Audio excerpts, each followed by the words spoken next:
طيب بسم الله الرحمن الرحيم إن الحمد لله نحمده تعالى ونستعينه ونستغفره ونعوذ بالله من شرور أنفسنا ومن سيئات أعمالنا من يهده الله فلا مضل له ومن يضلل فلا هادي له وأشهد أن لا إله إلا الله وحده لا شريك له وأشهد أن محمدا عبده ورسوله وبعد أيها الإخوة والأخوات السلام عليكم ورحمة الله.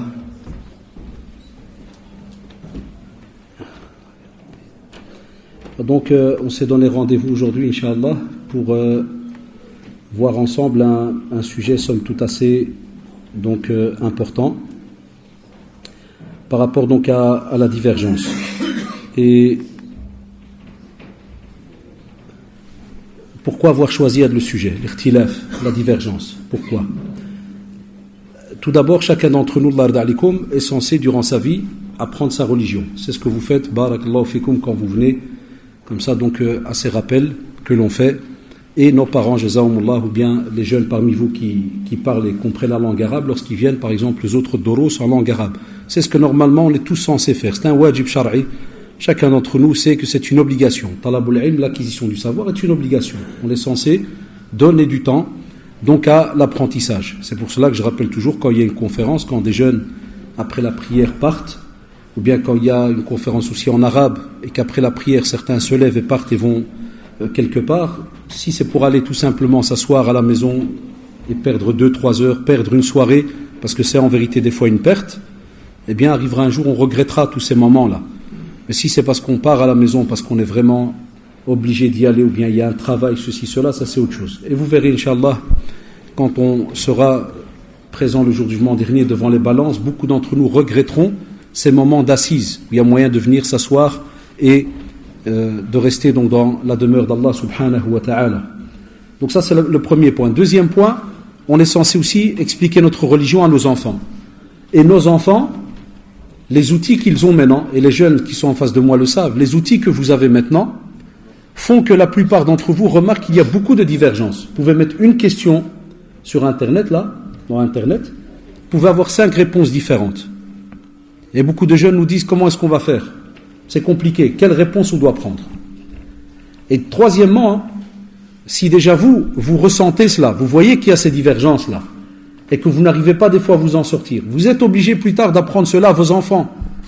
Il y a des règles de religion qu'on doit apprendre à nos enfants. Et vos enfants vont vous dire, avec les outils qu'ils ont mais automatiquement maintenant, ils vont vous dire, ouais mais sur Internet, dans tel site de tel cheikh, il dit le contraire de ce que tu m'as dit. Et toi tu n'es pas un cheikh. Donc, ta parole, on la prend ou on la prend pas. Et on va encore plus loin, le point suivant, c'est vis-à-vis de nos frères et sœurs reconvertis, ceux qui rentrent dans l'islam. Ceux qui rentrent dans l'islam, on a 2 catégories. On a une catégorie qui, alhamdoulilah, ils arrivent à tomber sur des gens qui s'y connaissent, qui ont une certaine connaissance de la religion. Donc lorsqu'ils leur expliquent la religion, ils essayent et ils arrivent même des fois à leur faire part de certaines règles pour qu'ils les apaisent et qu'ils leur fassent comprendre que non, il n'y a pas un problème par rapport à cette question. Et voilà pourquoi les savants, ils ont donné 2 ou 3 avis différents, alors ils essayent de leur expliquer la règle. Et on a un autre groupe de reconvertis msakin qui tombent sur des jeunes ou bien même des âgés, qui vont leur donner un avis et en leur faisant comprendre que tout le reste, c'est faux, ça n'existe pas. N'écoute personne. Et c'est pour ça qu'il nous arrive d'avoir des jeunes qui soient reconvertis, ou bien des jeunes, on va dire arabes de souche, ou turcs de souche, musulmans, mais de différentes nationalités, je ne parle pas le vrai belge de souche de Belgique, qui des fois tombent dans l'intégrisme, l'extrémisme, tous ces mots qui peuvent paraître un peu compliqués, là, c'est le rouleau, l'exagération dans la pratique, et qui va des fois, ou la même chose, qu'est-ce qu'il va te dire? Là, mon cheikh il a dit, à un point où des fois tu penses que c'est du wahi, c'est une révélation, alors qu'elle s'est arrêtée à la mort du prophète sallallahu alayhi wa sallam, comme vous le savez. Donc les choses sont compliquées. Je ne suis pas sûr qu'on pourra faire des questions aujourd'hui, parce que le temps il est très très serré, et le sujet, je lui ai donné beaucoup d'importance, parce qu'il est... Donc aujourd'hui je ne pense pas qu'il y aura, ne soyez pas étonnés, normalement il n'y aura pas de questions, Inch'Allah. Et trop de questions c'est pas bon, c'est même dangereux des fois même pour l'âme et pour nous, ceux qui sont assis ici. Vous comprendrez, Inch'Allah, mais exceptionnellement aujourd'hui, si ça ne dérange pas. Et donc, je disais que certains vont te dire là, ils sont fermés, il n'y a aucun autre avis. à un point où ils oublient, subhanallah, que les premiers compagnons, ridwallahu alayhim, qui étaient face au prophète, sallallahu alayhi wa sallam, ils ont divergé. Il y a eu des divergences entre eux, alors qu'ils étaient en face du prophète, sallallahu alayhi wa sallam. Mais en le quittant, en partant des fois soit dans leur contrée, soit après la mort du prophète, sallallahu alayhi wa sallam, soit après avoir voyagé, il arrive que, subhanallah, l'explication n'est plus la même. Il dit, tiens, est-ce que c'est ça que le prophète, sallallahu alayhi wa sallam, a voulu nous dire? Est-ce que c'était le message ou pas? Est-ce que... Et il est arrivé qu'il y a eu des divergences, où un tel a dit un autre non. Ça, c'était entre les compagnons. Billah alikum shalom. Entre les compagnons. Et ça s'est passé comme ça de génération en génération. C'est pour ça que il est important, et je l'enregistre, alhamdoulilah, je le mettrai après sur YouTube d'ici quelques semaines, quand les frères qui s'en occupent, ils arrivent à le mettre, inch'Allah. Il est important qu'on ait ne fût-ce qu'une fois dans sa vie un résumé de ce sujet dans sa tête. Et pour qu'on ne panique pas. Quand on est face à une question, qu'on ne commence pas à paniquer. Deuxièmement, qu'on ne commence pas à juger les autres, à les rabaisser, à les casser. Et c'est ce qui se passe dans une génération qui est autour de nous aujourd'hui. Chez certains, ils n'étudient pas, ils essayent de s'approcher de la religion, mais en prenant le TGV au lieu de prendre d'abord d'aller à pied, puis le vélo, puis et ainsi de suite, lancer directement les sites, les fatwas, les qadas, alors que des fois, vous allez le voir maintenant, il y a des règles incroyables qu'on est censé des fois avoir, spécialement dans la langue arabe, pour mieux comprendre certains sujets. Donc c'est un point important de l'Ard alikum. Il ne faut pas le négliger. Je ne sais pas ce que les micros ils ont, comme vous l'entendez. Ouais. Alors, Cheikh Al-Uthaymi, rahimahullah, comme je l'ai dit, j'aime beaucoup ce Cheikh, rahimahullah, comme on les aime tous, wallahi. Et ushidullah ala mahabbatihim tous, les vivants et ceux qui sont décédés, ceux qui sont à la sunna, comme on le sait. Subhanallah, ce Cheikh, il a tellement passé sa vie dans le domaine de l'apprentissage, dans le domaine de l'enseignement de la religion et de la rencontre des races. Comme il a dans ce qu'on appelle sa très belle rencontre qu'il faisait une fois par semaine chez lui, qu'on appelait liqa al-bab al-maftouh. Ça veut dire que tous les jeudis, il ouvrait la porte de sa maison. Il avait un grand salon et il recevait les gens pour les questions-réponses. Et ceux qui sont arabophones parmi vous, ça serait très très bien de l'écouter parce que, mashallah, c'est avec ces rencontres-là que Cheikh a été encore plus loin dans ses fatawa parce qu'il a commencé à entendre des situations que vivaient certains musulmans en Amérique, en Asie, en Europe. Chose que des fois, on n'est pas habitué à entendre. Il y a certains machères, par exemple, ils sont habitués qu'avec les problèmes qui se passent que dans leur pays. Et si tu viens lui poser une question par rapport à une situation qui est dans ton pays, soit il ne va pas savoir répondre, soit il va peut-être être trop catégorique et autre. Enfin, cher, combien de fois on l'entendait, rahimahullah, on lui pose une question par rapport à un pays bien défini, il ne sait pas répondre, on l'entend, il dit à son élève, il y avait Sami, il y avait d'autres, cher, qui étaient là, il dit, note, écris la question. Chouf le machère, subhanallah. Le dit Oktob, écrit. Et il disait, la fois prochaine, j'essaierai de vous apporter la réponse. Quand c'était des situations où, subhanallah, c'était la première fois. Et on l'entend, rahimahullah, dans l'enregistrement, il dit, est-ce que ça existe vraiment? Il y a ça? Et on va en reparler. Donc, cher rahimahullah, il te dit que, pourquoi des fois on entend parler de divergence? Et lui, il a cité 7 points. Chouf, 7 points. Je ne pense pas que c'est ça, donc je ne sais pas ce que c'est. Donc il a cité 7 points. Et on enlève le câble, mais je ne pense pas. Non, pas là. Non, mais pas là. Peut-être juste la tête. Ou bien enlève-le. Non, sors-le de là. Je ne pense pas. Ouais.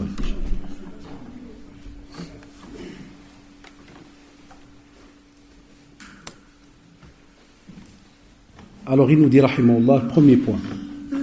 Il a appelé, il dit, le savant qui se trompe dans son jugement ou son avis, et il n'a peut-être pas eu la preuve concernant cette question. Subhanallah, il peut arriver qu'un cheikh a un avis, mais il n'est pas au courant qu'il y a une autre preuve qui fait que, subhanallah, l'avis qu'il a, il va être annulé. Et ça s'est même passé, subhanallah, avec Abdurrahman ibn Auf.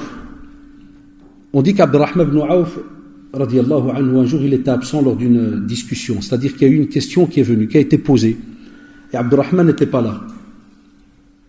Mais lorsqu'il est arrivé, il entend un petit peu le reste de la discussion et il comprend d'eux qui n'ont jamais entendu cela, ils n'ont pas de réponse. Et il va leur dire, j'ai eu une connaissance concernant ce sujet. Tu vois, subhanallah.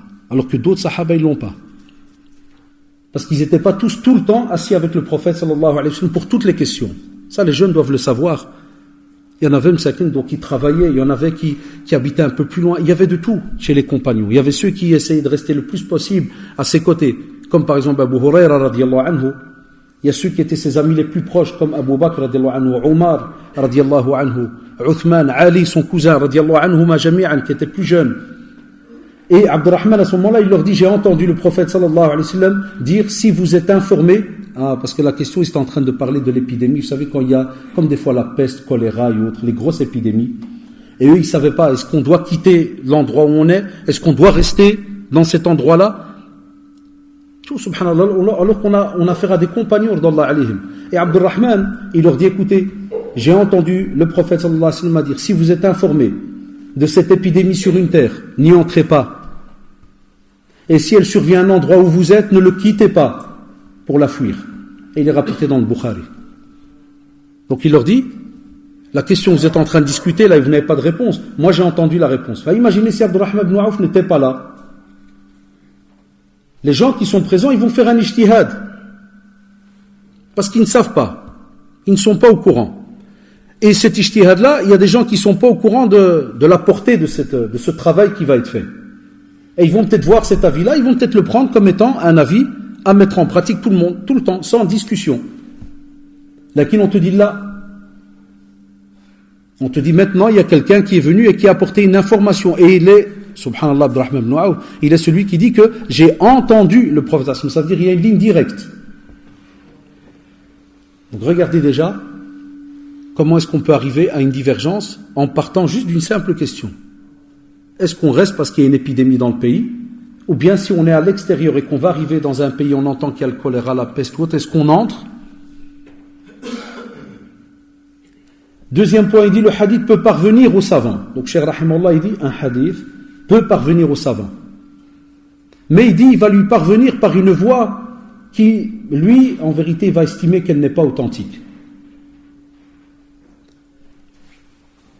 Et ça, subhanallah, il y a les jeunes, c'est aussi un point qu'il est important de connaître. Dans la jurisprudence, vous allez trouver des fois des divergences. Dans le fiqh, même dans le domaine de l'wudu.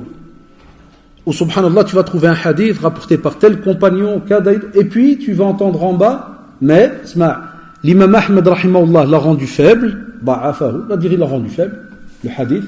Parce que dans la chaîne de transmission, il y a un tel. Et un tel était connu comme étant quelqu'un qui avait perdu la mémoire. On ne prenait pas de sa parole.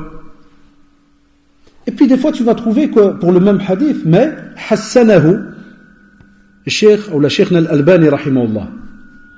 On retrouve souvent ça. Ou bien Cheikh al-Arnaout rahimahullah, vous êtes au courant qui est mort donc hier. Cheikh Abdel Qadr al-Arnaout. Et il y a Cheikh Chouaib al-Arnaout, donc deux frères qui ont passé plus de 56 ans dans le travail du hadith. Ils étaient proches aussi de Cheikh al-Albani rahimahullah. Le premier frère est mort il y a déjà, je crois, en 2014 à peu près. Il est mort il y a quelques années. Je n'ai pas la date exacte. Et le second frère, plus de 80 ans, il est mort hier. Rahimahumullah. Et les talaba comme nous, les élèves comme nous, on a en général leurs ouvrages à la maison. Ça veut dire des ouvrages de tradition. Tu vois le tahqiq en bas, celui qui a été un petit peu, entre guillemets, aller vérifier les chaînes de transmission. Tu vois, subhanallah, chaîne de transmission. Ça veut dire, comme vous en entendez souvent dans certains cours de mustalah, entre guillemets, l'an-ana. Tu entends an, ça veut dire d'après un tel, d'après un tel, d'après un tel. Il a entendu le prophète sallam dire. Eux, leur travail, ils vont vérifier. Là, c'est lourd. J'ai une maladie des oreilles, j'ai la couffaine. Ça me. Allahu Akbar.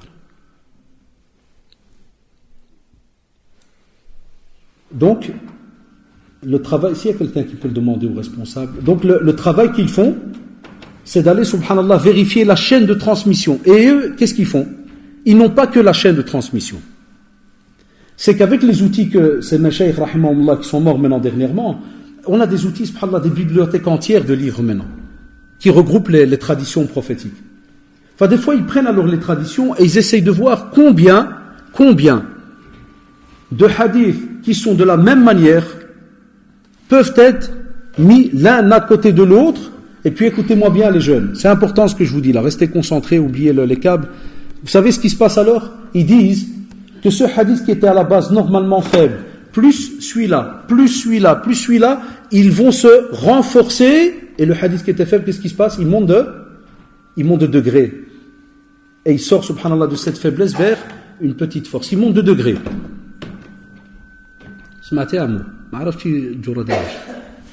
Ça prend 2 secondes, on va juste... Hein?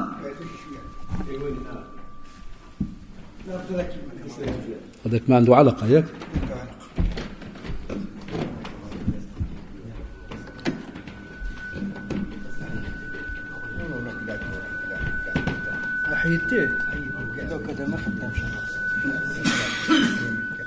Ça prend 2 secondes. الشباب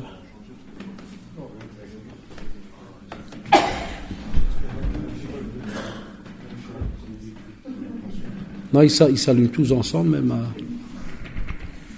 C'est pas à cause de.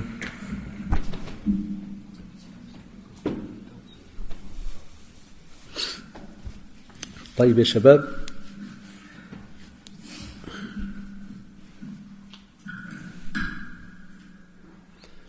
نشوف donc c'est déjà mieux Yak. Donc on a dit que les chaînes de transmission ils vont faire donc toutes ces traditions ils vont se réconforter l'une l'autre, ils vont se renforcer et le hadith là qu'on avait qui était fait va monter de degré. Shabab, même la règle que je viens de vous citer, certains par exemple grands mashayikh dans leur recherche à eux vont employer un procédé qu'un autre cheikh ne va pas employer. Mais toi, tu ne dois pas t'énerver ou rabaisser tel cheikh ou te dire c'est quoi cette religion, tout est chaque fois da'if, ou bien chaque fois il y a khilaf, là. Parce que cette question-là, est-ce qu'elle touche vraiment les 5 piliers, c'est-à-dire qu'ils ont un doute sur que les 5 piliers de l'islam, est-ce qu'ils sont 6 ou bien 5? Et Shabab, ça n'a jamais changé, c'est toujours combien? 5. Est-ce qu'ils ont douté sur Dhuhr, on a un hadith da'if ou pas, qui doit se renforcer parce que est-ce que c'est 5 rak'a ou 4 rak'a? Est-ce qu'il y a un doute là-dessus? Personne, c'est 4 rak'a. Donc la base, elle est là. Mais comme nos jeunes, des fois, ils pensent que chaque fois qu'ils voient écrit divergence, ils pensent que le dossier, on te dit, attention, avant de juger, tu dois être au courant qu'il arrive que certains, subhanallah, ne sont pas au courant de telle et telle situation.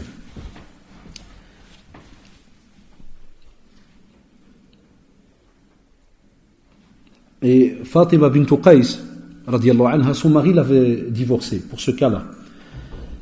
Et subhanallah, donc il a divorcé après les 3 fois, pas en une seule fois, donc 3 divorces bien séparés.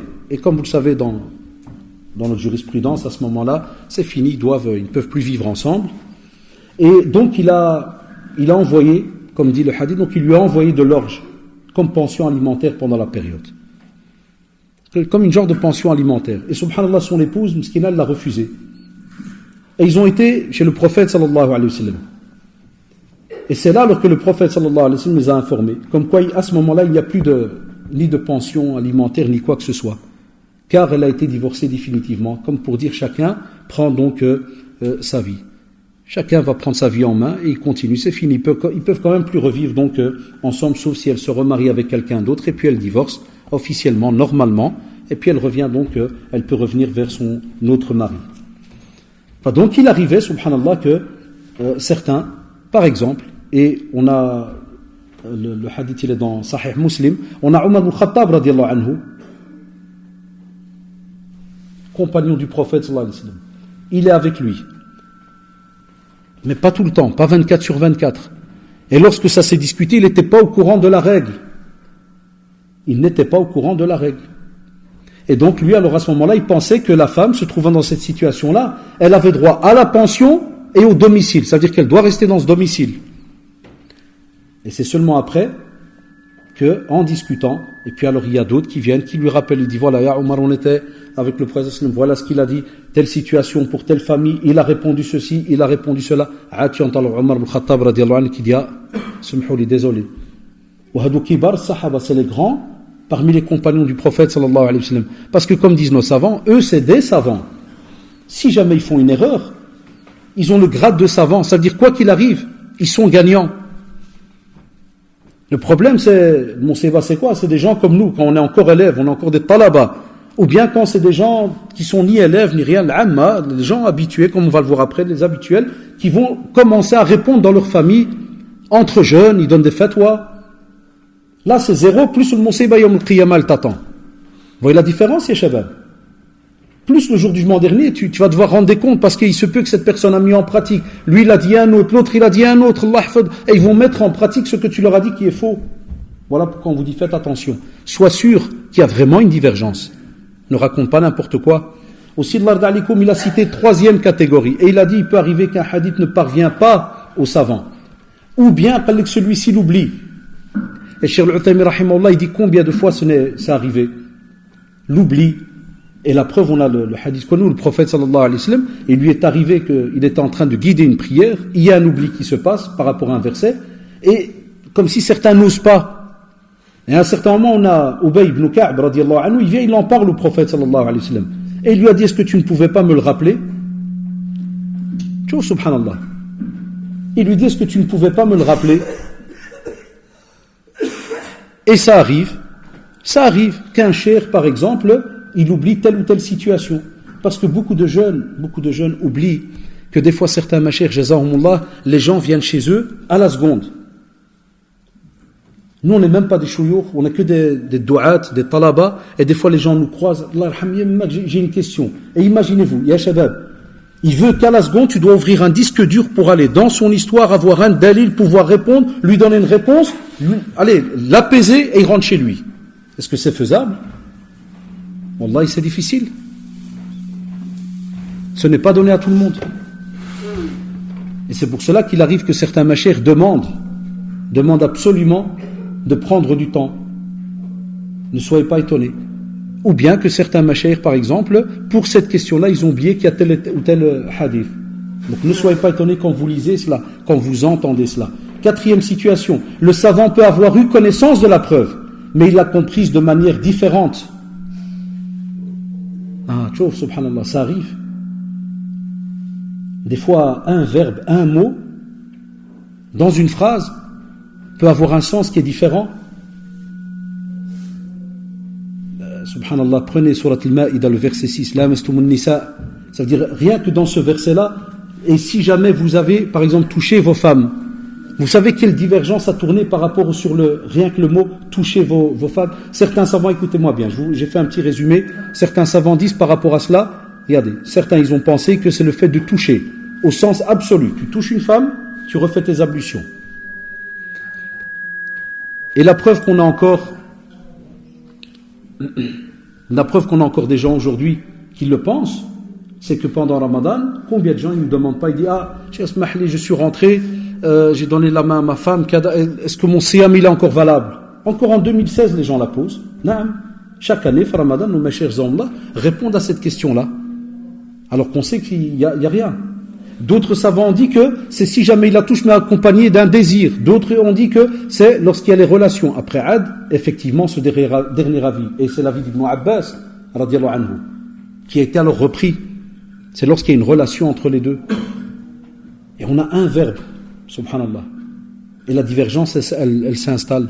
Donc ce n'est pas donné à tout le monde. Aussi, il y a beaucoup d'exemples qu'on pourrait donner. Le cinquième point, le hadith peut être parvenu aux savants.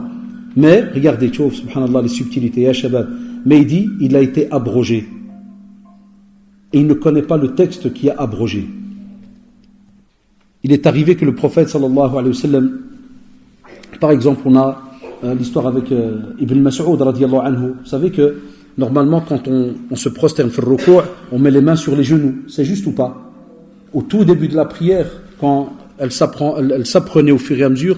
Au tout début, les compagnons, quand ils priaient, vous savez où se mettaient les mains? En général, entre les genoux. Les mains entre les genoux. Et un jour, subhanallah, et on a des traditions qui sont authentifiées chez l'imam Bukhari, rahimahullah, on a Ibn Mas'ud qui voit justement Alqama radiyallahu anhu qui met ses mains sur les genoux. Et il vient chez lui comme pour lui corriger, pour lui dire de mettre ses genoux à tel et tel endroit. Et c'est à ce moment-là que, lorsqu'ils ont discuté avec lui, ils ont dit, voilà, tu n'es pas au courant, mais il y a un texte que le prophète sallallahu alayhi wa sallam nous a enseigné, et maintenant, dorénavant, on doit mettre nos mains sur les genoux. Tu vois, subhanallah.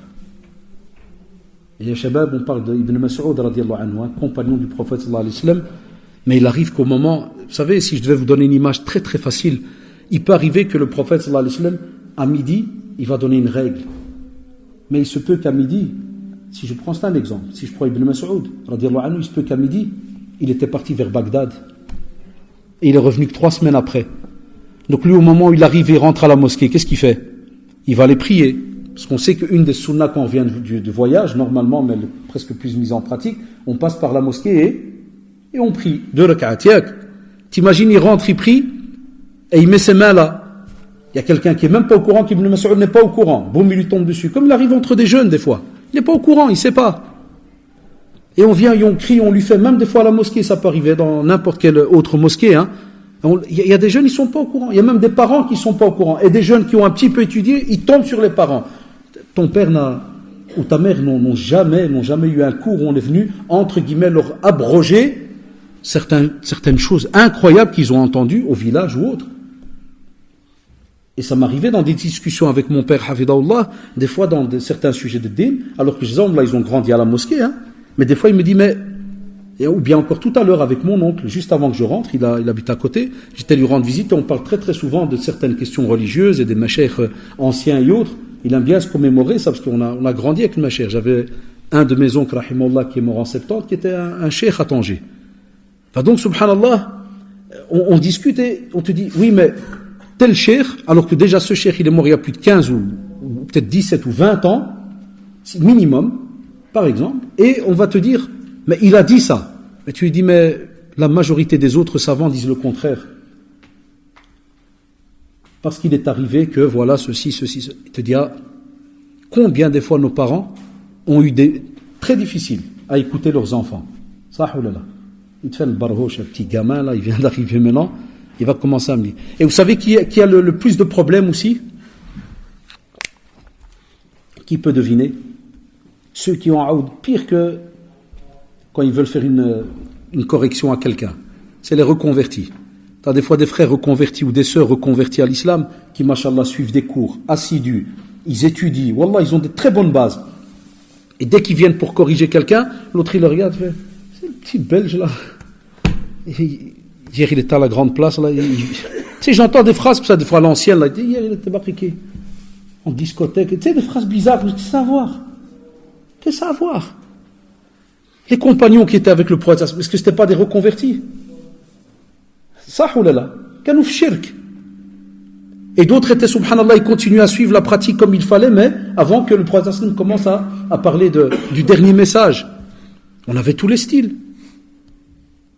On a eu des compagnons qui, lorsqu'ils ont slim, ils racontaient les histoires qu'ils avaient, même Omar al-Khattab, radiallahu anhu, racontait l'histoire qu'ils avaient vis-à-vis des petites statues qu'ils arrangeaient, et puis dès qu'ils avaient faim, ils les mangeaient. Puis après, Adi commence à avoir des réflexions en disant, subhanallah, on fait une statue puis on la mange. C'est un dieu. Quel dieu Ada? Ça n'a rien à voir, les shabab. La race, nationalité, flan, ceci, cela, c'est l'ilm. C'est qala Allah, qala Rasul sallallahu, comme on va le voir après. Après, tu as le 6e point que Cheikh Al-Uthaymin rahimahullah cite. Et il dit, le savant peut croire que la preuve est en contradiction avec une autre preuve plus évidente. C'est un peu bizarre comme phrase. Qui peut croire que la preuve qu'il a est en contradiction avec une preuve plus évidente. Un texte ou un avis qui fait l'unanimité des savants. Ça arrive. C'est-à-dire que des fois, il peut croire que la preuve, il y a une preuve qui est là, mais il pense qu'elle est en contradiction. Des fois, c'est la compréhension du texte, ya shabab. Des fois, c'est la compréhension du texte. Et là, en langue arabe, c'est pour ça que, subhanallah, ceux qui rentrent des fois dans les explications de certaines règles de jurisprudence, ils sont obligés de passer par usul al-fiqh, les racines des lois. Et dans usul al-fiqh, tu dois avoir différentes branches, comme le balagha, tu dois être spécialisé dans la langue arabe. L'éloquence, kada, comprendre, subhanallah, comme par exemple certains jeunes, vous savez, quand ils apprennent à peine les premiers cours d'arabe, et qu'ils apprennent qu'il y a le verbe comme au présent, le mudari, et puis il y a l'amr, l'impératif, comme en français, mange. Ah, voilà, donc l'impératif, donc impératif est égal à un ordre, ça fait garde en tête. Un jour, ils commencent à lire un petit peu quelques hadiths en arabe, ils voient un verbe avec l'impératif. Qu'est-ce qu'ils croient? C'est obligatoire. Alors que dans l'usul, dans les racines des lois, on t'apprend que l'impératif n'est pas obligatoirement une obligation. Tandis qu'en français, quand on te dit mange, ça veut dire mange. Ça veut dire mange. Mais est-ce que ça t'interdit de manger un petit peu, pas beaucoup, kada? On va dire non, le principal, on doit devoir manger. Après, on peut diverger. Mange, est-ce que ça veut dire que je dois manger maintenant? Bien, je peux manger dans 1 heure. C'est juste ou pas? Toujours la divergence, comment elle commence. Est-ce que ça veut dire que je mange maintenant ou dans 1 heure? Est-ce que j'ai le droit de retarder ou pas? Est-ce que Eh bien, c'est ce qui est arrivé des fois devant des textes où on a l'impression que c'est clair. Il y a un verbe à l'impératif, il y a un amr qui est là, mais on te dit est-ce que c'est pour le wujub? Mais il y a un istihbab, ou bien, c'est-à-dire, est-ce que c'est préférable de? Ou bien c'est obligatoire? Ça, alors les machères, qu'est-ce qu'ils font? Ils prennent tous les autres textes, ils prennent les autres avis, et ils essayent de voir comment ont interprété les anciens ce verbe-là. Et ça viendra après, mais je vous donne déjà un petit peu l'exemple maintenant pour pas que j'oublie. Je l'avais une fois expliqué au cours de faire que je donne aux jeunes al-amal. Certains machères, par exemple, dans la jurisprudence, il y a ici 1 ou 2 élèves que je reconnais qui viennent au cours, on en avait parlé dans ce qui annule les ablutions. Et des fois, ce qui n'annule pas les ablutions. Et puis, il y a un texte, subhanallah, on te dit, voilà, normalement, si tu n'as pas senti d'odeur, tu n'as pas entendu un son, ne commence pas à avoir des doutes par rapport au fait, j'ai fait un gaz ou j'ai pas fait les flatulences, j'ai pas fait. Quand on te dit, voilà, ça veut dire que tu gardes tes ablutions. C'est-à-dire que tes ablutions sont bonnes. Et comme la sunna le précise, il faut que tu aies entendu un bruit ou senti une odeur.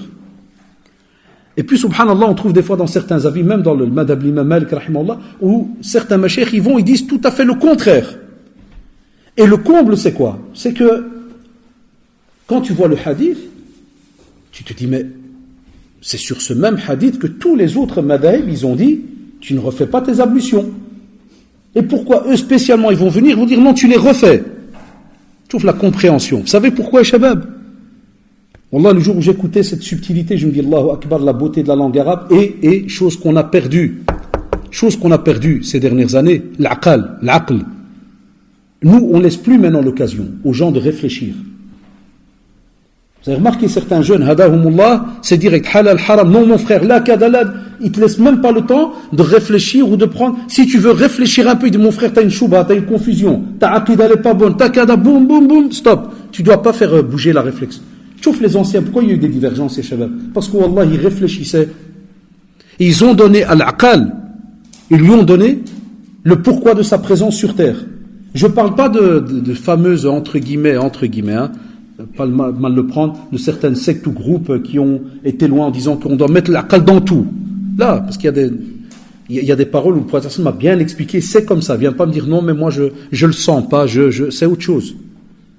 Et subhanallah, qu'est-ce qu'ils ont fait ces savants-là, Shabab? Ils ont pris tout simplement le premier verbe qui commençait la phrase. Et ils ont remarqué que le compagnon qui est venu poser la question, il a dit shakauto. Ça veut dire je me suis plaint au prophète sallallahu alayhi wa sallam. Au début, donc, il dit « je me suis plaint ». Et à la fin de la tradition, on lui dit « voilà, s'il n'y a pas d'odeur et s'il n'y a pas de bruit, de son, tu ne refais pas tes ablutions ». Mais certains, dès que le shakaout où je me suis plaint, ils ne lui ont pas accordé beaucoup trop d'importance. Qu'est-ce que les autres savants ils ont dit? Ils ont dit attention. Ils ont dit c'est qui? De qui on parle quand on dit shakaouto? Est-ce que c'est quelqu'un que c'est la première fois de sa vie qu'il a un doute sur un gaz? Ou bien lorsqu'on dit shkit, shakauto, ça veut dire que, est-ce que c'est la première ou deuxième ou troisième ou cinquième fois? La plupart ils disent que c'est quelque chose qui a été répété. Ça lui arrivait tellement de fois qu'il dit, je me suis plaint, parce qu'on dit que quelqu'un qui a une chose une seule fois, est-ce qu'il va se plaindre direct? Et spécialement dans ces petits détails-là, ils ont dit non. Donc qu'est-ce qu'ils en ont déduit à Shabab? Subhanallah al-fiqh. C'est ce qu'ils en ont déduit. Et ils ont dit que celui que très souvent ça lui arrive de douter, est-ce qu'il y a eu un gaz ou il n'y a pas eu, qu'il est différent de celui que ça vient de lui arriver qu'une seule fois. Et c'est pour ça que pour l'un, ils vont lui dire, tu refais tes ablutions, pour l'autre, ils lui disent, non, toi, tu refais pas. Toi, c'est trop répété. Et ils font alors, des fois, pour certains, ils font une analogie entre les deux, Quel deux? C'est-à-dire, ils vont vers un autre sujet qui est que quand tu as quelque chose qui revient trop souvent, des maladies des fois récurrentes qui reviennent, comme par exemple le fait, tu vas uriner, puis après il y a des gouttes qui continuent à couler. Et les médecins disent, c'est une maladie. Vous êtes malade, monsieur ou madame. Ils ont dit, est-ce que cette personne doit faire tout le temps les ablutions, chaque seconde? Et que si elle fait les ablutions et qu'elle dit Allahu Akbar, et que de nouveau il y a une goutte d'urine, elle doit refaire les ablutions. Ils ont dit là, elle met comme un genre par exemple de pampers, une couche. Et elle fait les ablutions au moment où elle sait qu'elle va prier. L'heure est entrée. Regardez, ils vont plus loin, ils expliquent. Ils disent, l'heure entre, tu fais tes ablutions, Allahu Akbar, tu pries. Et si jamais l'urine revient, tu ne refais pas tes ablutions. Et tu continues dans ta prière. Alors, Shabab, ça c'est juste un verbe, shakawtu. Un verbe. Et les savants en ont fait toute une tarte. Tout un sujet, tabarakallah, lourd. Et nous aujourd'hui, on a peut-être 80-90% de nos jeunes ici à Bruxelles, en Belgique, qui ne parlent pas la langue arabe littéraire au sens propre du terme. Et ils rentrent entre eux dans des divergences sur des mots. C'est même plus shakawtu, des fois c'est dans des mots par rapport à al-kufr. Un point on entend que certains rendent d'autres mécréants, parce qu'il prend un hadith, c'est le terme là qui a été employé dedans, comme par exemple la salah. Alors la même chose. Par exemple, ça m'a dit l'ahdu alladhi baynana wa baynahum as-salah, faman tarakaha faqad kafar. Ils ont dit cette différence entre nous et le croyant et les autres, ils ont dit la prière. Il n'y aura pas de question normalement aujourd'hui. J'ai prévenu dès tout à l'heure. Ils ont dit c'est la prière. Et celui qui la délaisse aura mécru. Faqad kafar. Et en langue arabe, faqad, on sait très bien, il y a un tahqiq qui vient, c'est tout, donc on met un cachet, donc il a mécru. Certains, regardez, ils ont pris le sens bien clair. Ils ont dit, il ne prie pas, il sort de l'islam. Et d'autres, ils ont alors commencé à discuter. Ils ont dit, mais il reconnaît Allah subhanahu wa ta'ala, il reconnaît son prophète sallallahu alayhi wa sallam. Il te dit pas que la prière, elle n'existe pas. Il te dit même, Wallah, c'est Shaitan qui m'a eu, qu'Allah me guide, a'oudou billah, ça fait demain, je vais reprendre des kada. Ils ont dit, tu peux pas dire qu'il est kafir, ça fait indiscutable. Donc sur un mot. Et on a toute la polémique qu'il y a eu entre les grands mashayikh, comme Cheikh Al-Albani rahimahullah, et d'autres mashayikh, qui ont entendu des phrases kufr, dona kufr. Et ça c'est les grands, tabarakallah. Et entre eux, ils se sont pas mis d'accord sur ce sujet. Encore à l'heure où je vous parle, on a un groupe de savants qui dit, tu pries pas, tu es kafir. Hatta même, j'ai entendu des fatawa, wallahi, de kibar al-mashayikh, où ils te disent, s'il meurt sans prière, tu ne le laves pas. Tu le laisses dans ses habits. Tu lui mets pas de kafan. Et certains, tabarakallah, ils ont été loin, ils ont dit, tu le tires, écoutez-moi bien, son ventre vers le sol, et tu fais un petit trou dans le désert et tu le jettes dedans. C'est une fatwa qui existe. Tchouf.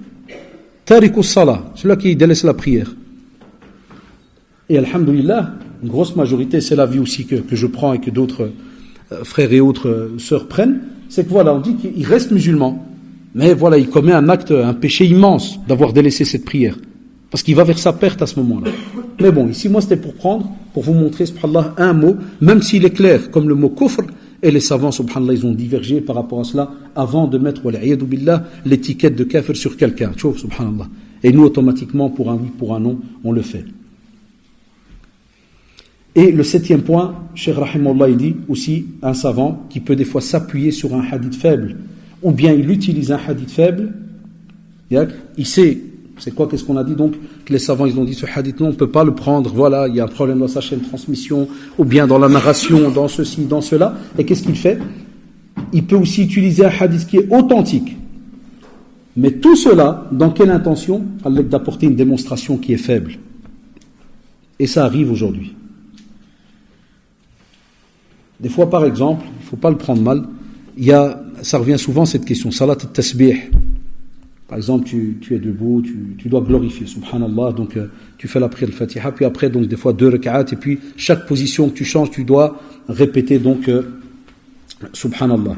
Et certains, donc, pour la faire, donc ils se basent donc sur une tradition, et où la plupart des savants et ceux qui font les recherches dans le domaine de tradition, et qui disent, voilà, la tradition, elle est faible.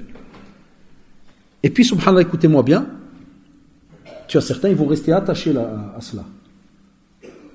Et il va te dire non, mais d'après un autre avis, il dit que normalement, et tu vas entendre les autres savants qui vont de loin dire, s'il vous plaît, la tradition ne peut pas, elle n'est pas bonne. Et tu peux avoir au même moment d'autres qui vont venir et qui vont dire non, non, pour nous, cette tradition elle est bonne, parce que dans votre manière de faire des recherches et autres, et dans les règles que vous employez, vous avez décidé qu'elle n'est pas bonne, mais nous, dans notre manière de rechercher, de faire de ceci, de cela, on estime qu'elle est bonne, et regardez, virgule, on va te dire, et en plus il y a les frères, il y a les sœurs, alhamdoulilah, c'est une belle prière, parce que mashallah, tu répètes plus de 15 fois le tasbih après la sourate al-Fatiha, mais on va te dire de nouveau, ya shabab, le problème, c'est pas que c'est une belle prière ou pas, ou ceci ou cela, c'est que dès que tu l'attaches au prophète, sallallahu alayhi wa sallam, premièrement, dès que tu en fais une ibada, il faut qu'elle ait une trace quelque part. Et on sait que la règle, dans le domaine des ibadat, on sait que c'est tawqif, et ça veut dire que quand on te dit pour la prière, tu dois faire de telle et telle manière, tu peux pas venir et rajouter une cinquième, ou ceci ou cela, raka'a, ou on te dit non. Ça a été défini de cette manière-là jusqu'à la fin des temps. Ça ne changera donc jamais. Alors, les shabab, on arrive maintenant aux gens. Avec ce que vous venez d'entendre, on comprend premièrement qu'on a d'abord ce qu'on appelle les savants. Et les savants, c'est qui? C'est les gens qui sont dotés de science. Ça veut dire que c'est des gens qui ont, alhamdoulilah, étudié, qui ont été face à des grands savants, qui ont leur tezkiyat, qui ont leur cachet, c'est un grade très très élevé. Et même entre les savants, ils ont des grades entre eux. Et lui, alors, il peut déployer des efforts, il peut apporter des avis, il peut faire des fatwas. Il est même, comme disent les savants, il est dans l'obligation de transmettre. Il doit transmettre. Et puis, on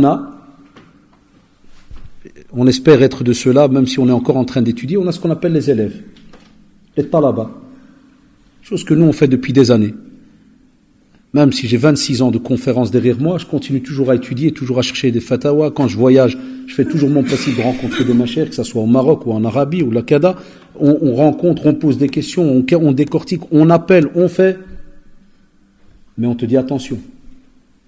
Il te dit nous, on ne peut parler de certaines choses que quand on a eu une certitude. Par exemple, la preuve, je viens vous parler de certains sujets. Les habitués qui m'écoutent depuis à plus de 20 ou 25 ans, moi j'ai des padres maintenant qui me suivent en français depuis 25 ans, que quand je commençais à donner conférences, ils avaient peut-être 10 ans de plus que moi, et moi j'ai 47 ans presque maintenant, et eux ils sont en face de moi, ils ont peut-être des fois 58 ans.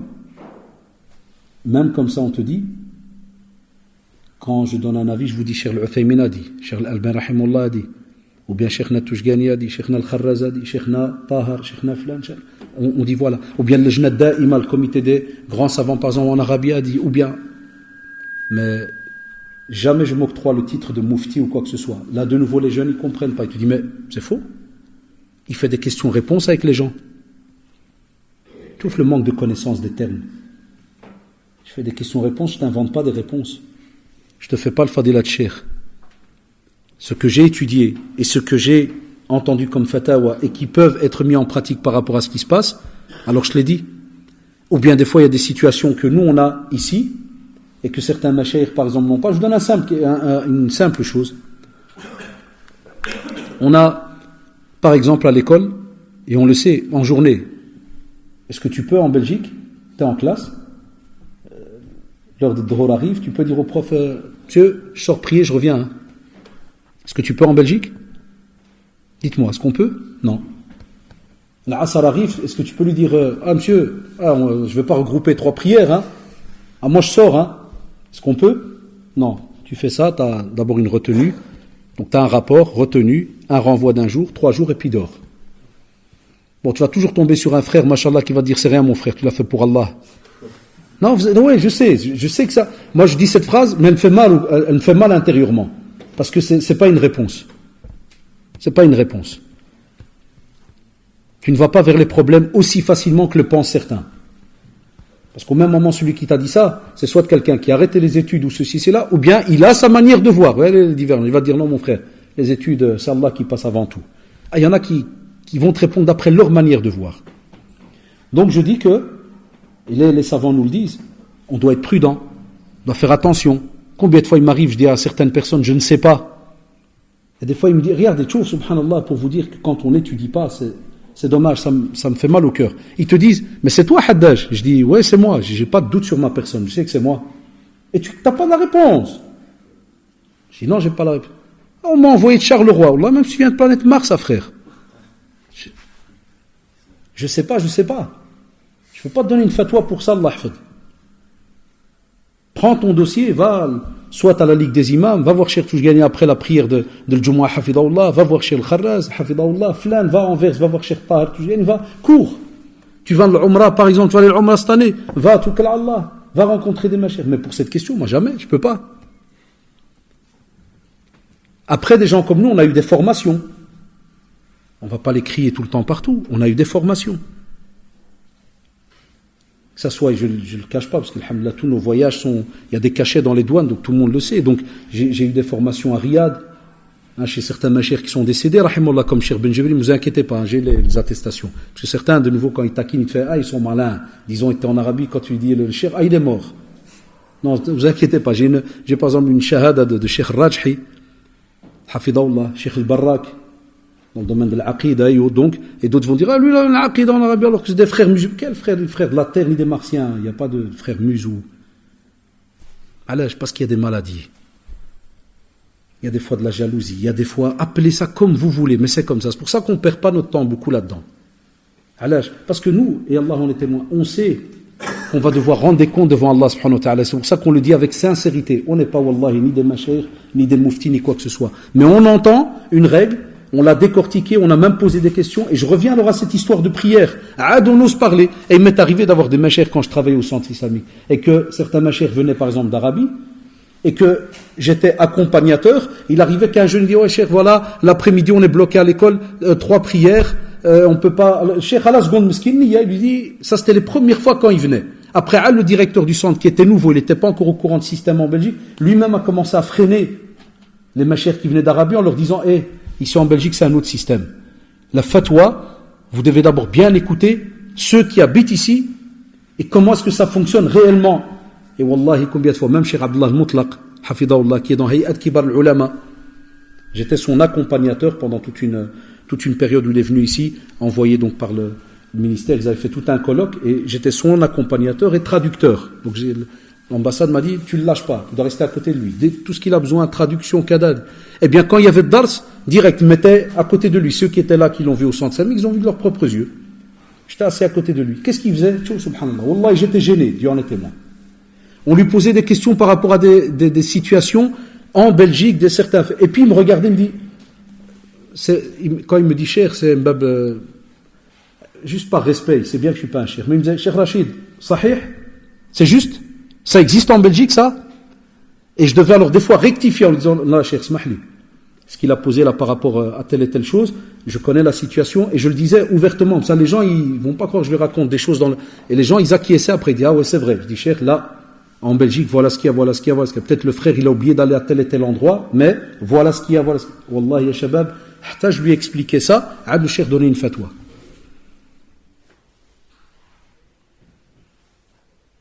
Et 2-3 jours après, il y a un élève qui est venu au centre, il avait un petit cartable et tout. Et voilà, mohim, ça arrive, des petites jalousies comme ça. Alors donc j'étais là, alors il lève une question, puis il dit, ouais, tu vois l'adab, manque de respect. Il lui dit, ouais, le type qui est à côté de toi là, c'est un mec moi. Il dit, ouais, des fois il donne des doros là, c'est pas un cheikh, c'est pas un kada, c'est pas un souci. Le cheikh il a souri, il lui a dit, je vous ai pas dit que c'était un cheikh. Il dit, chacun à son niveau, c'est vous qui connaissez qu'est-ce que vous avez dans votre pays. Mais il lui dit comme ça, il dit, les jours que j'ai passés avec eux, moi, et il y avait le Cheikh Mustafa Kastit et d'autres douats, il a dit, les jours que j'ai passés avec eux, il leur a dit, ils m'ont appris des choses que j'avais jamais entendues là-bas, parce qu'il dit, c'est des choses que nous, on n'a pas chez nous au pays, mais que vous vivez ici. Il dit donc, on a besoin d'eux. Ils connaissent votre situation mieux que nous dans certaines choses. Et c'est vrai. Quand on a eu pendant la semaine au bureau de la question sur la prière et que le Cheikh Miskin, comme ça directement, c'est avec un autre qu'Abdullah al-Mutlaq, il a dit là, la yajouz akhil karim, 3 prières, Allah akbar, shal musayba hadi, as-salat fi waqtiha, inna salata kanat ala al-mu'minina kitaban mawquta. Miskin le Cheikh, il s'est emballé là, quand ma'asb énervé, vous devez prier à l'heure. Et moi je le tire un petit peu, parce qu'on a du respect vis-à-vis de nos machères. Et je lui dis, je peux. Il m'a dit quoi? Je lui ai parlé dans l'oreille. Je dis, chez nous, voilà, je dis, c'est interdit, tu sors pas de la classe. La preuve, moi je travaille dans une école. Vous savez, j'ai été prof pendant 6 ans et maintenant je travaille dans l'administration de l'école. Je connais le système. Les préfets nous prévenaient, dès que l'élève rentre à 14h, à 13h50, Wallah, moi tu sors de la classe. Sauf si tu es mourant. Et les toilettes sont fermées à clé partout. Des caméras dans tous les couloirs. Donc même si on aurait un qui voudrait aller faire une prière dans un couloir, s'il l'attrape, il est renvoyé direct. Voilà, qaddar Allah, alhamdoulilah, c'est comme ça. C'est la communauté musulmane qui n'a pas voulu ouvrir d'école musulmane. Il ne faut pas me dire, ouais, le belge des racistes. Non, c'est nous les racistes. Ou là, plutôt les joueurs, ou les radins. Parce que l'État belge te dit, ouvre des écoles musulmanes. Wallahi, ya shabab. Wallahi, l'adim, l'État belge te dit, ftah. Les chrétiens ont ouvert, les juifs ont ouvert, les protestants, les bouddhistes, les musulmans, ils ont pondu une école Beddra en 30 ans. Wallah, 30 ans pour une école. L'école Ghazali que vous connaissez. Et encore des dettes ou le machakil ou chacune pour bâtir un étage, je m'appuie 10 ans. Wallah, c'est la vérité. Une école Beddra. Donc je lui ai expliqué ça au cheikh. Je dis voilà, cheikh, le mouchkila qu'on a. Wallahi, ya shabab, il a rechangé directement la réponse. Il leur a dit, shabab, est-ce que c'est vrai? Tu vois, regarde le cheikh. C'est pas parce que je m'appelle Haddad, je travaille au centre islamique qu'il m'a cru direct, hein. Mais c'est ça qu'on aime bien, nous. Ça, c'est le mashaykh. Il leur a dit, sahih. Alors certains, ils ont levé de là, Wallah, c'est vrai, cheikh. Ils ont dit, à l'école, on ne peut pas. Il leur a dit, vous avez un udr. Et subhanallah, ce que j'ai aimé, Wallah, miskin, il n'a pas pu leur donner une autre fatwa. Il leur a juste dit, vous avez un cas de force majeure, comme pour dire, et c'est beau, on ne va pas vous donner une facilité directement, mais faites votre possible. Comme pour dire, si par exemple, à l'heure maintenant, l'heure d'été, qui va changer, on pouvait pendant 2 mois à l'école, sortir à l'heure du midi et aller dans une petite mosquée faire une prière ou dans un snakwadi, cheikh va dire non, matkouli, j'étais à l'école, va prier, va faire dehors. Et que si jamais tu vas te retrouver avec 3 prières, regroupe, tu ne peux pas dire un jeune là. Quelle solution tu lui apportes quand tu lui dis là? Et c'est pour ça certains de nos machers qu'on a rencontrés, on lui a dit, cher, qu'est-ce qui est préférable pour un jeune? De jma' dorul asar et de rester bloqué en classe jusqu'à 17h10, la dernière heure de cours? Ou bien il rentre à la maison, il fait 3 prières, peut-être même 4, quand le maghrib va être à 4h et quelques. C'est juste ou pas, shabab? Il va se retrouver avec 4 prières à jma' ou 3, on va dire 3, dorul asar, et Allahu Akbar, dorul asar, le maghrib, 3 prières. Cheikh, il me dit là, il me dit, le premier avis, il passera mieux. Regardez, ya shabab, comment ça se passe. Parce que, alhamdoulilah, au centre islamique, mashallah, on avait cette occasion de s'asseoir avec les machers, de pouvoir discuter avec eux. Mais il y a d'autres endroits où tu as le cheikh qui vient, et ça me fait toujours mal au cœur, je vous le dis la vérité. Je me dis, il va y avoir des catastrophes. Le cheikh, il vient mskin, jazahullah, et on l'aime, mais on va lui poser certaines questions, et tu entends des fois certaines réponses, tu as presque envie de dire, cheikh, non, en Belgique, on ne peut pas, ça se passe pas comme ça. Et c'est ça le problème que j'espère que nos jeunes d'année en année vont essayer de comprendre. Je vous donne un exemple qui a fait que certains nous ont insultés. Comme ça, vous voyez un peu la divergence. Le mariage en islam. Est-ce qu'il faut aller à la commune? J'ai bien dit le mariage en islam, est-ce qu'il faut... on sait très bien que n'importe quel élève va vous dire, au temps du prophète sallam, il n'y avait pas de commune. C'est juste ou pas? Il n'y avait pas la commune. Taïb. Mais les savants, subhanallah, avec tous les problèmes qu'il y a eu, les exagérations, les ceci, les cela, plus, la loi dans le pays, et c'est là que les jeunes qui n'ont pas étudié, ils se lèvent direct. T'as vu, on vous a dit un haddaj des khouaf. Ils font passer la loi des gens avant la loi d'Allah. Et ils te font des règles en quelques secondes. Et ils te rendent kafir direct. Et Allah va l'enterrer. Donc il lui dit, et je l'ai dit au cheikh, je dis cheikh, en Belgique, parce qu'une fois, un de mes cheikhs m'a dit, Cheikh Rachid m'a dit, on m'a dit que vous ne mariez pas les gens en dehors du centre islamique. Je dis, non, je ne marie personne en dehors du centre. Même pas mon père, mskin, alors je peux le marier. Allah. Si ma belle-mère, elle décède, je le marie direct. Il n'y a pas de souci. Allah. Il dit, Sunna, Allah subhanahu wa ta'ala lui a donné. Mais au contraire, qu'Allah est ta'oullah fla'amal mskina. Parce que c'est elle qui s'occupe de lui, mashallah, c'est pas nous. Donc, je lui dis, même si c'est mon père qui me demande, je dis à Cheikh,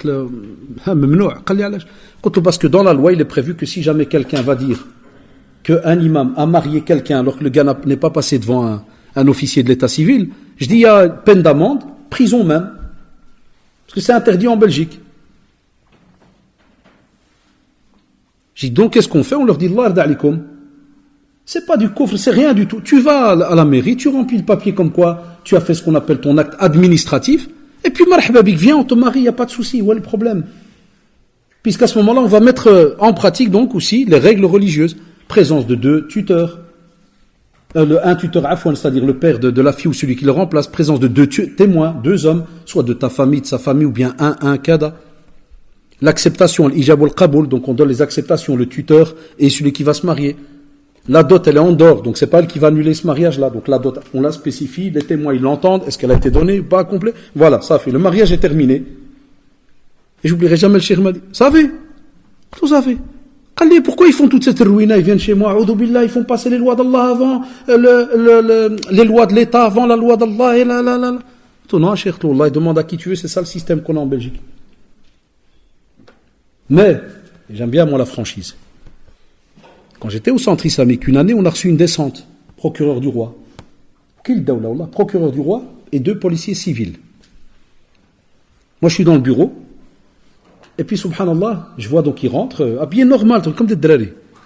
Rentre et il me dit, c'est vous, Hadda Shaji? Je dis oui. Il me dit, vous bougez pas, vous, à votre aise, vous restez où vous êtes. Il sort sa carte, je vois la police. J'ai braqué, je me rappelle pas. J'ai fait un feu rouge. Moi, je fais de la moto aussi, donc je me dis, un jour, j'ai senti qu'il y avait du bon vent. À la seconde, tu dis, j'ai une vie calme d'habitude. Il y a peut-être 20 ans, oui, c'est moi, le maritime et tout. Non, vous rigolez, mais à la seconde, tu te dis, 2 policiers, le procureur, qu'est-ce qui se passe? Qu'est-ce qui se passe? Puis il m'a dit, on veut voir tous vos actes de mariage du centre islamique. Parce qu'un des 2, c'est un arabe. J'ai dit, dis-le dès le début. Voilà, on vient de quoi pour vérifier les actes de mariage. Et quand on a sorti les classeurs, wallah, il est resté étonné. Il cherche dossier par dossier. Moi, en vérité, il s'était trompé d'endroit. C'était un autre centre où leur imam, il mariait les gens comme ça, vite fait. Tu viens, tu te maries, il marie, au revoir. Quelqu'un qui a divorcé, quand il arrive au tribunal, il a comme direct l'imam. Alors, il dit, c'était le centre. Il s'appelait Centre islamique. Roumad, chez nous, c'est aussi Centre islamique, mais et culturel de Belgique. Donc, il y a eu ce petit mélange, ils ont cru que c'était notre centre. Prends les classeurs, l'un derrière l'autre, les maris. Et chaque fois, je vois, ils prennent un dossier, ils s'arrêtent. C'est ce qui sortait chaque fois. Papier de la commune, et regardez la date avec le mariage au centre. C'est une loi, ya shabab. Alors, ya ould ammi, si on m'avait ramassé ce jour-là, qu'est-ce qu'ils auraient fait tous les jeunes qui me connaissent? Parce qu'il y a un haddaj, pauvre. C'est un type bien, hein. Ils l'ont donné combien? 2 ans, parce que... Alors, tu crois que c'est des qui vont venir tous les jours pour voir ma famille ou je ne sais quoi, ou là. Et combien on sait que d'imams, des fois, ont été arrêtés. Et moi, je sais de quoi je parle. Wallah, je sais de quoi je parle. Il est arrivé une année qu'un de mes machers sur qui j'ai étudié, j'ai passé des années à ses côtés, qu'Allah subhanahu wa ta'ala le protège, il était resté bloqué au pays pour un petit souci miskin. Wallah, il a dit là, personne ne s'est occupé de sa famille. Et l'année passée, lors d'une fête, il l'a rappelé. Il a dit, Haddash, celui-là et celui-là. Il y avait 2 autres frères. Il leur a dit, si ce n'était pas eu que Allah subhanahu wa ta'ala fait qu'ils sont occupés de ma femme et mes enfants, donc on allait de barre de l'argent à gauche, à droite, on apportait la viande, nourriture, pour qu'il manque de rien. Un des gosses, il faisait le malin, il a vu que son père, il est bloqué au bled, commençait à haraber la maison. Alors, Allah, on allait le chercher dans les quartiers. Après, tu as les jeunes, ils viennent, tu dis, non, frère, il n'y a pas de divergence. Allah, il a dit, stop. Il y a le frère, il y a la sœur. Tu penses que depuis le prophète, même au temps du prophète, la règle s'est faite comme ça en 2 secondes. Donc vous voyez, Shabab, bien que on doit faire attention. C'est pour cela que même si quelqu'un est prédicateur, ne pensez pas qu'il est fadilat cheikh ou ceci ou cela. Abadan. Et c'est une fierté de rester étudiant. Parce que Wallah, c'est une responsabilité de monter de grade. Et les machers ici en Belgique, il ne faut pas faire semblant d'eux. On n'en a pas 36 000. Ça se compte sur même pas quelques doigts. Et les doyens les plus anciens, les plus connus, tu as Cheikh Toujgani, Hafidahullah, Cheikh Al-Kharraz, Hatta Cheikh Al-Kharraz, Hafidahullah est arrivé avant Cheikh Toujgani, Hafidahullah. La période. Tu as Cheikh Tahar, que la plupart des jeunes ne connaissent pas, parce qu'il est côté néerlandophone, Hafidahullah. Ça, c'est ce qu'on appelle les piliers. Et après, on a tous les autres, les prédicateurs. Ah, mais les grands qui sont connus, qu'on entend depuis des... Et même ceux-là, où tu as d'autres jeunes, vont dire non, c'est des égarés. Voilà. Ah, le comportement, où est-ce qu'il est? Qui es-tu pour mettre ce cachet-là? Est-ce que tu es de cette famille des savants, pour savoir qu'est-ce qu'un savant et pouvoir mettre une étiquette sur lui? Regardez, l'équation, elle est simple. Qui es-tu? Et c'est pour ça qu'on dit une certaine phrase qu'il y a des jeunes qui n'aiment pas, ça les énerve quand on dit ça. Tu as certains jeunes, par exemple, quand tu leur dis hier, il était encore en freestyle au quartier, il faisait des battles et tout, il tournait, il faisait la girouette par terre. Le jour au lendemain, boum boum, il revient à la pratique. T'as fait, frère, toi t'en égaré, toi, frère. Ta akida, elle est pas bonne, hein. Wow. C'est toi, Abdel? Ouais. T'as étudié quand, frère? Moi aussi, je peux t'envoyer la balle de l'autre côté. T'as étudié quand? Baxter, qu'est-ce qu'on t'a mis à ton... T'as injecté, on t'a mis un disque dur dans le cerveau, je sais pas, une clé USB, qu'est-ce qu'on t'a mis? En 24 heures, c'est fini. Ça, c'est des réalités, ya Shabab. C'est des réalités. Parce qu'il va rencontrer certains jeunes qui ont un autre avis. Parce qu'ils divergent. Ils ont un autre avis. Et dans ces jeunes-là, je m'excuse que c'est un peu compliqué peut-être aujourd'hui, hein, mais dans ces jeunes-là, c'est parce qu'ils suivent par exemple certains mashayikh, wallah, qui n'acceptent pas la divergence. Et il y en a qui suivent certains mashayikh qui habitent dans des pays musulmans où c'est din qui est mis en pratique, tranquille, il n'y a rien. Pour eux, ils te disent non, viens pas me parler. Même ton copain, là, soi-disant le prédicateur qui habite dans ce pays, qui est non musulman, oh, il est haram pour lui de rester dans ce pays. Tu dis le hijra, quitte ce pays. Alors tu sais pas discuter avec lui. Tu vois la complication, comment elle est devenue maintenant. Sahoulala.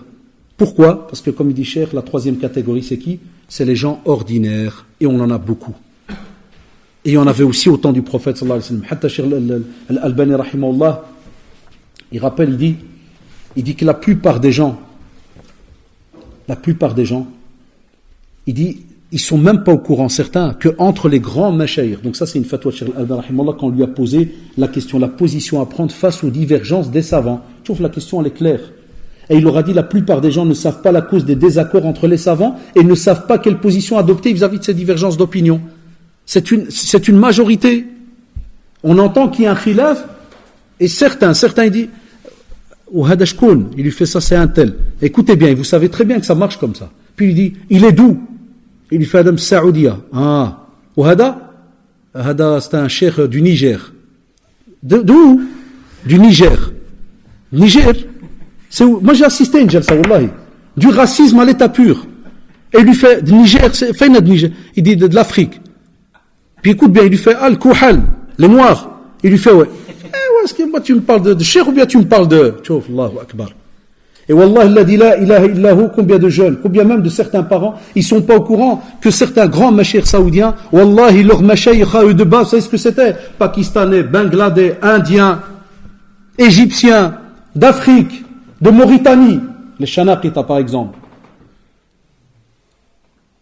Mais c'est parce qu'on étudie, on n'étudie pas, on lit. On va sur Internet, je connais la question. Comme je le vois des fois en classe, pendant des années, j'ai subi ça. Dès que je les taquine, j'écris un mot au tableau de religion, tu sais, qui est dans un sujet. Ah, monsieur, je connais. Ouais, calme. Doucement, attends, 2 secondes. Donc on a du racisme. On a des préjugés. On a même des règles en tête que, et c'est une réalité à Shabab. Wallah, une nouvelle, il y a toute une génération de jeunes. C'est une réalité. Si c'est pas un cheikh de telle ou telle nationalité, stop, il ne discute pas. Alors que cheikh, il te dit non. Beaucoup de savants, il arrive qu'ils divergent entre eux. Et il n'a pas écrit spécialement les savants d'eux. Alors que Cheikh al-Albani, comme on entend son nom, rahimahullah, d'origine, on remonte dans les Balkans. Et puis a passé, donc il a voyagé, il a donné cours même à l'université à Médine, et puis après surtout en Syrie, Jordanie, Kada. Subhanallah. Et la preuve, on l'appelle Cheikh al-Albani, rahimahullah, spécialiste du hadith. On n'a pas ce problème de nationalité, de race, de abadan. Vous le savez, la preuve, c'est que demain, tu amènes un cheikh, par exemple, saoudien, pour donner un dars, tu vas trouver peut-être la mosquée, il n'y a pas de place. Tu amènes un cheikh, tu dis, cheikh Menfas, ou Mrabat, Mraba. Après la prière, tout le monde, il y a quelques parents qui vont rester. C'est une réalité, il ne faut pas faire semblant. La preuve, tu apportes Cheikh al-Arifi au centre islamique, il y a une émeute. Il y a 4000 personnes, il faut mettre des tentes dans le parc. Tu leur dis un grand cheikh, comme par exemple le cheikh Boukhebza et d'autres, Hafidahumullah, du Maroc, des fadilat cheikh, des grands, que même certains d'Arabie, quand ils les voient arriver, ils s'assient. Tu dis, il va venir donner un dars, ou la personne y reste. Petit groupe. Ou bien certains maghrébins qui le connaissent par la télé, qui savent, tabarakallah, que c'est quelqu'un qui a la science. Il ne reste pas. Regardez là, c'est la réalité. On a des mashayikh mauritaniens, des shanqit. C'est des disques durs ambulants. C'est un disque dur qui marche. C'est-à-dire certains, on l'a comme Cheikh Waldaddou, le Hassan Waldaddou, Shanqiti. Subhanallah, certains mashayikh en Arabie, des grands, ils l'appellent à lui Samahat Sheikh. Et pour qu'un cheikh saoudien, il te dit ça par rapport à quelqu'un qui n'est pas saoudien, c'est qu'il t'a mis un de ses cachets en or. Parce qu'ils ne disent pas ça facilement à n'importe qui. Quand tu le vois, Mauritanien.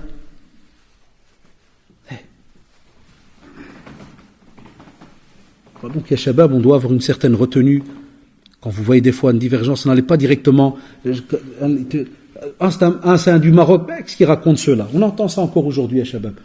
Ça, nous, on n'a pas eu cette éducation-là. C'est pour ça que certains, ils s'étonnent, ils disent pourquoi tu réponds jamais à Drari? Pourquoi tu réponds? Parce qu'on a une éducation à les jeunes. Je me vois mal commencer à rabaisser ou à. Déjà, le mashayikh, je ne touche pas. Enfin, même avec un jeune qui nous clash, tu crois que je vais commencer à passer des heures avec lui à le clasher? Là, il y a c'est un comportement, on ne peut pas l'avoir. C'est ça que certains me disent depuis des années. On t'a jamais vu faire une réponse. Ah non. Pourquoi je vais perdre mon temps? Moi, je t'ai dit, moi, je suis dans les élèves, donc tu ne dois même pas te fâcher. Si tu trouves des mashayikh, va chez eux. Au contraire, là, je ne te pardonne pas que tu viens chez moi. Donc, vous voyez, il faut régler ça. Parce que vous allez devoir transmettre des choses à vos enfants. Qu'est-ce qu'on va leur transmettre? Ruina? Saraha, qu'on parle sincèrement. Demain, ton fils, il te dit Abi, je dois écouter qui? Tu as une réponse à lui donner? Voilà, tu vas dire non, reste à la maison. Et on voit très bien que la pratique, elle diminue. On fait tout un cinéma sur les musulmans en Belgique, l'extrémisme. Ça, c'est un petit groupe sur les 700 000 minimum musulmans qu'on a en Belgique. C'est un petit groupe. Beaucoup de jeunes ne pratiquent plus. Et vous le savez, beaucoup de jeunes ne prient plus. Encore tout à l'heure, le Jumu'ah, qu'Allah yahdihum sakin. C'est un groupe de 4-5, ils ont un petit café en face d'une mosquée, je ne vais pas donner plus de détails. Et subhanallah, c'est le Jumu'ah. Et Mskin, je suis passé, je leur ai dit, je dis, Shabab, salam alaikum. Je dis, wa marhaba bikum, al khair là-bas. Voilà, Mskin, un d'entre eux, il m'a dit, Ammo, même s'il est, on va dire, il est en faute, mais ça reste un être humain. Et il m'a dit, Ammo, t'es le premier qui nous a dit marhaba. Il m'a dit, tous les autres sont passés, personne ne nous a parlé. Regarde, travers là. C'est aussi une divergence, parce que pour certains, il va dire, t'es comme ça, donc taba Allah ala qulubihim. Pourquoi divergence? C'est pourquoi? Parce qu'il va te dire, non, c'est Rachid, ce que tu racontes là, il n'y a pas, ça fait 8 Jumu'ah qui ne rentrent pas à la mosquée. Et le prophète a dit dans un hadith, après 3, kada, Naam, on a le texte. Et après, il y a maintenant comment transmettre. Nous, on diverge de rien que là. Prends le texte, boum, on le colle sur le. Et vous avez remarqué dans plein de domaines. Aussi, Cheikh Al-Albani, rahimahullah, il a dit une belle phrase. Il a dit, ça a été traduit d'un dars qu'il a fait en arabe, il dit, et une partie chez les musulmans, écoutez bien, Allah, c'est très beau, il dit, et une partie chez les musulmans veut carrément supprimer les divergences, de sorte que les savants ne parlent que d'une seule voix. Et il le dit. Il dit ça, c'est un sujet, c'est impossible, car il dit que les savants qui nous ont précédés avant nous, et ils étaient en désaccord entre eux. On a des mashayikh qui sont morts en désaccord entre eux, des fois de la même famille. Tu as des fois une famille où tu as des cousins qui sont des mashayikh connus, par exemple, ou bien des frères, 2-3 frères. Rien que pour parler, par exemple, d'une famille marocaine avec qui on a grandi quand on était encore tout jeune. Et c'était une des raisons, entre guillemets, de l'ouverture de la mosquée Sunna. C'était la famille d'Ibn Siddiq. Cheikh Zamzami, rahimahullah. Son fils c'est Souhaib, rahimahullah, et puis il a eu son fils Abdel Bari qui était venu une petite période, il est reparti. Ils sont décédés. Eh bien, c'est une famille romérienne, c'est une famille de mashayikh, mais, subhanallah, divergence entre eux. Le père est mort, rahimahullah, il est en divergence avec un de ses fils, les frères, tel frère, tout des fadilat de cheikh au Maroc. Mais divergence entre eux. Parce que c'est